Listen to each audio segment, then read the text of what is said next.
ใครที่ดูคลิปนี้อยู่นะคะเจ๊ก็ขออวยพรนะคะให้ทุกท่านสุขภาพแข็งแรงนะคะแล้วก็ให้มีงานเยอะๆยิ่งขึ้นไปแล้วก็ร่ำรวยเงินทองยิ่งขึ้นไปอีกนะคะตลอดทั้งปี 2567 นี้เลยค่ะเจ๊ขอแอบกระซิบเลยนะคะว่าใครที่ออกรถกับเจ๊ปีใหม่นี้โปรโมชั่นจัดหนักจัดเต็มแน่นอนเลยค่ะสวัสดีค่ะเจ๊จอย CPN Car Center ค่ะ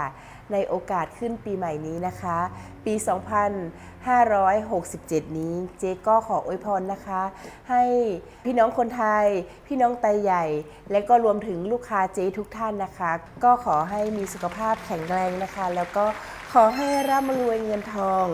คิดสิ่งใดก็ขอให้สมปรารถนาทุกประการนะคะและเจ๊ก็ขอขอบคุณนะคะสำหรับลูกค้าที่เคยออกรถกับเจ๊ไปนะคะที่มาสนับสนุนเจ๊นะคะในปีที่ผ่านมา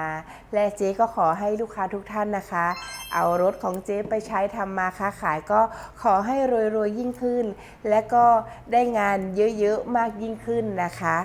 ค่ะและใน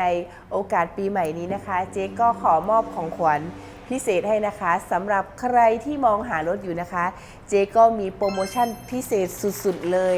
จัดหนักจัดเต็มแน่นอนค่ะไม่ว่าจะเป็นพี่น้องคนไทยพี่น้องไทยใหญ่นะคะเจ๊ก็ยินดีต้อนรับทุกท่านค่ะเจ๊จอยมี4สาขานะคะสาขา1อยู่แม่โจ้